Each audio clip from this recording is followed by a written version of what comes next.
नमस्कार मु देवाशीष पात्र आज एक स्वतंत्र विषय रे मु चर्चा करी ताहांक विषय रे जहांक संपर्क रे कहिबा और सुनैबा एक गर्व और गौरवर विषय। केबे दिने से लिखिथिले मु पुणी आसीबी फेरी समयर शुभ्र बालीचरे। प्रकृत रे तांको अवर्तमान रे से धाड़ी सबू आज आमर मने पड़े। केबे तांको पूर्णमीर जन्मदिने हाथ ठारी डाकिथिला अथच से जन्मरे देखिथिले क्षुधातुर मनीषर खाद्य। केबे रक्तारुण कृष्णचूड़ा भितरे से देखुथिले विद्रोहर संकेत। पुणी केतेबेले पालटी थिले नीलपद्म देशर यात्री। समुद्रर घो घो शब्द भितरू से अनुभवी थिले वेदना और व्याकुलतार गोपन इशारा।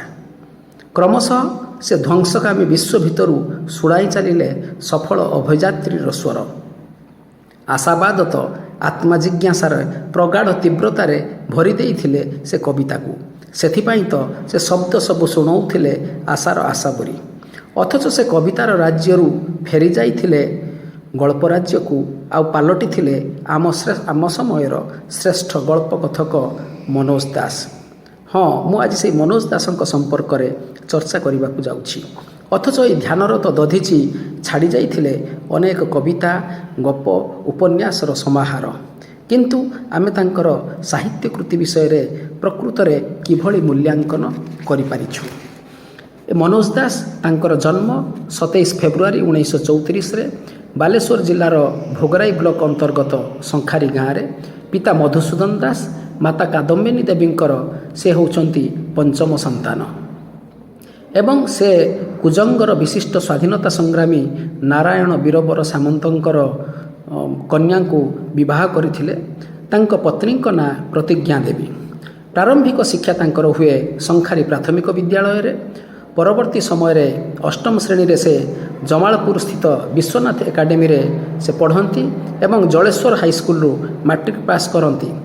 इंटरमीडिएट पाठ पढ़िया पई से आसंती बालेश्वर एवं फकीरमोहन महाविद्यालय रे से पढ़ती। परवर्ती समय रे रेभेन्सा महाविद्यालय रु बीए आउ एमए एवं मधुसूदन लॉ कॉलेज रु आईन विद्या एवं अध्यापक भाव तांकर ख्रीष्ट कॉलेज रे तांकर जीवन धारा आगु को बढ़े। ए समय भितरे से ओडिशा रु पुणी विदाय नियंती एवं 1963 रु 1921 मसीहा पर्यंत श्री अरविंद आश्रम रे अवस्थान करती एवं यही महापुरुषंकर 2021 मसीहा 27 एप्रिल रे पुडुचेरी रे देहांत हुए। जड़े कथाकार भाव रे, जड़े कवि भाव रे, जड़े समालोचक भाव रे, जड़े चिंतक भाव रे ओडिया साहित्य रे आमे तांकु देखु। तांकर उपन्यास गुड़िक मध्य रही बुलडोजर्स 1989, प्रभंजन 1992, गोधूलीर बाघ 1995, अमृत फल 1996, तंद्रालोकर प्रहरी 2000 एवं तांकर कनक उपत्यकार कहानी 1994। सेही भली भ्रमण कहानी थिबा केते गुडे ग्रंथ आमे देखु कहानी भाव रे। इंडोनेशिया अनुभूति 1957, दूरदूरांतर 1913, अंतरंग भारत प्रथम भाग 1992, अंतरंग भारत द्वितीय भाग 1996, अधूर विदेश 2004। सेही भली क्षुद्र गल्प तांकर रही समुद्रर क्षुधा 1951, जीवनर स्वाद 1952, विषकन्यार कहानी 1954, आरण्यक 1961, शेष बसंतर चिठी 1965, मनोज दासंक कथाऊ कहानी 1971, लक्ष्मीर अभिसार 1974, आबु पुरुष और अन्यान्य कहानी 1977, धूम्राभ दिगंत और अन्यान्य कहानी से मध्य 1977, मनोज पंचविंशति 1983, भिन्न मनीष और अन्यान्य कहानी 1987, चतुर्थ बंधु और अन्यान्य कहानी 1990, अबलकरा कहानी 1991, मनोज दासंक गल्प 1992। सेमती शिशु साहित्य भाव में आम देखू आलोक और आनंदर कहानी 1970, आम साहित्य 1973। तांकर कविता गुच्छ भितर रही शताब्दीर आर्तनाद 1949, विप्लवी फकीरमोहन 1950, पदध्वनि 1950, नंदावतीर माझी 1957, उपनिवेश 1966, तुम गाँव अन्यान्य कविता 1992, कविता उत्कल 2003। सेमती अन्यान्य प्रबंध बा अन्यान्य ग्रंथ भितर रही केते दिगंत 1986, ଏବଂ 1996, ବିପୁଳାଚ୍ୟ ପୃଥ୍ୱୀ 1994, ଅରଣ୍ୟ ଉଲ୍ଲାସ 1999, ଭାରତର ଐତିହ୍ୟ ଶତେକ ପ୍ରଶ୍ନର ଉତ୍ତର 1999, ସନ୍ଧାନ ଓ ସଂକେତ 2000, ସତ୍ୟ ଅସତ୍ୟ ଏବଂ ଅନ୍ୟାନ୍ୟ ପ୍ରସଙ୍ଗ 2002, ଅଜଣାର ଅନ୍ୱେଷଣ 2012। ଏଇଭଳି ଭାବରେ ବହୁ ଗ୍ରନ୍ଥର ସ୍ରଷ୍ଟା ହେଉଛନ୍ତି ମନୋଜ ଦାସ। ତେବେ ମନୋଜ ଦାସଙ୍କ ପରିବେଶିତ ଉପକଥା ଶତକ ବହୁ ଚର୍ଚ୍ଚିତ ଏବଂ ପାଠକଙ୍କ ପାଖରେ ଅତି ଲୋକପ୍ରିୟତା ଅର୍ଜନ କରିଛି। ସେମିତି ତାଙ୍କର ସ୍ମୃତିକଥା ରହିଛି ସମୁଦ୍ର କୂଳର ଏକ ଗ୍ରାମ, ଯେଉଁଟାକି 1996 ମସିହାରେ ପ୍ରକାଶିତ ହୋଇଥିଲା, ଏବଂ ମହାଯୋଗୀ ଶ୍ରୀ ଅରବିନ୍ଦଙ୍କର ଯେଉଁ ଜୀବନୀ 1997ରେ ପ୍ରକାଶିତ ହୋଇଥିଲା। ଏବଂ ଏହା ବ୍ୟତୀତ ଅନେକ ଇଂରାଜୀ ପୁସ୍ତକର ସ୍ରଷ୍ଟା ହେଉଛନ୍ତି ମନୋଜ ଦାସ।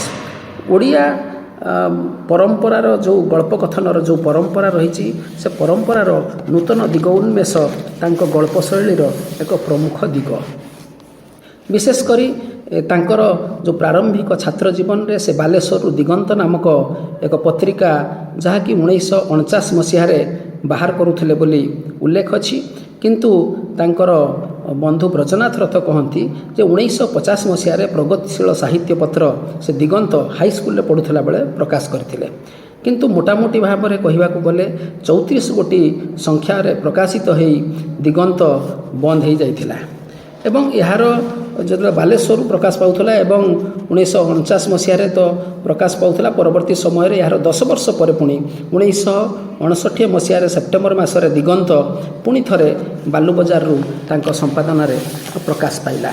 ତ ଆମେ ମନୋଜ ଦାସଙ୍କୁ ଜଣେ ବହୁବିଧ ସ୍ରଷ୍ଟା ଭାବରେ ଆମେ ତାଙ୍କୁ ଦେଖୁଛୁ, ତାଙ୍କ ସାହିତ୍ୟର ଚର୍ଚ୍ଚା କରୁଛୁ।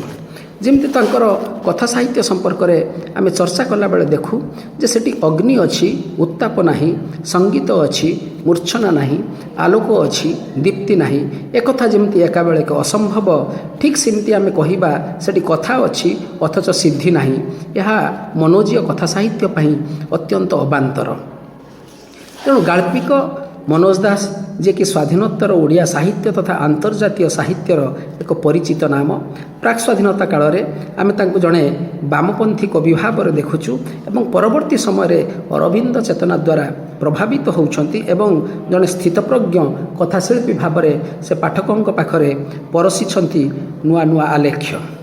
ମାର୍କ୍ସବାଦର ନରସଂହାରକାମୀ ତଥା ସ୍ୱାର୍ଥପର ନିଟୋଳ ନଗ୍ନ ରୂପକୁ ପ୍ରତ୍ୟକ୍ଷ କରିସାରିଲା ପରେ, ଇତିହାସରୁ ଏହାର ପର୍ଯ୍ୟାପ୍ତ ପ୍ରମାଣ ପାଇସାରିଲା ପରେ ତାଙ୍କର ମୋହମୁକ୍ତିର ସମୟ ଆସିଛି ଏବଂ ଶ୍ରୀ ଅରବିନ୍ଦଙ୍କର ଯେଉଁ ଅତିମାନସ ତତ୍ତ୍ୱ ରହିଛି ତା ପ୍ରତି ସେ କ୍ରମଶଃ ତାଙ୍କର ବ୍ୟାକୁଳତାକୁ ସେ ଦେଖାଇଛନ୍ତି ଏବଂ ସେ ଯେଉଁ ଭାବନାରେ ଉଦ୍ବୁଦ୍ଧ ହୋଇଛନ୍ତି, ସେ ଭାବନା ଅନନ୍ୟ ଏକ ଅମୃତ ଉପଲବ୍ଧିରେ ତାଙ୍କୁ ନେଇଯାଇଛି।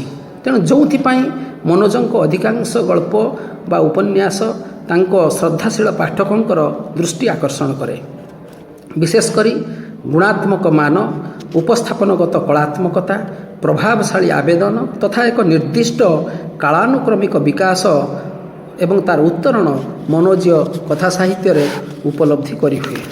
ତେଣୁ ଏହିଭଳି ଅନେକ ଭାବନାକୁ ଯେତେବେଳେ ଗଳ୍ପକୁ ଆମେ ବା ଉପନ୍ୟାସକୁ ଆମେ ବିଚାର ପରିସରଭୁକ୍ତ କରୁ, ସେଥିରେ କେତେ ଗୁଡ଼ିଏ କଥାକୁ ଆମେ ଦେଖିବାକୁ ଚାହୁଁ। କାରଣ ମନୋଜ ଦାସଙ୍କର ସବୁଠାରୁ ବଡ଼ କଥା ହେଲା ତାଙ୍କ କଥା ସାହିତ୍ୟର ଯେଉଁ ଉପାଦାନ ସଂଗ୍ରହ ଆଉ ପରିବେଶ ଚୟନର କଥା।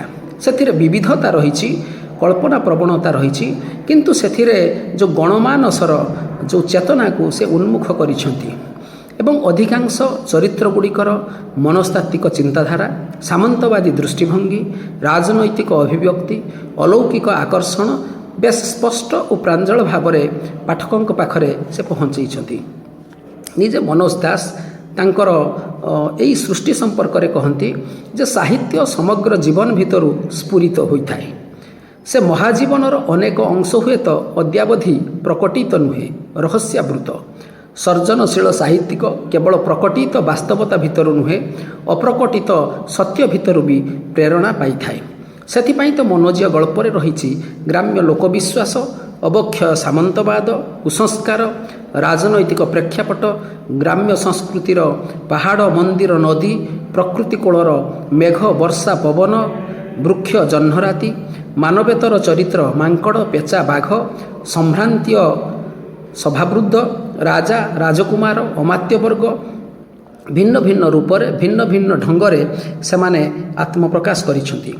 ଗଳ୍ପର କାନଭାସ୍ ବା ଭାବବତ୍ତା ଗୋଟେ ଛୋଟ ଛୋଟ ପରିମଣ୍ଡଳରୁ ଏକ ବୃହତ୍ତର ଇଲାକାକୁ ପରିବ୍ୟାପ୍ତ ହୋଇଛି।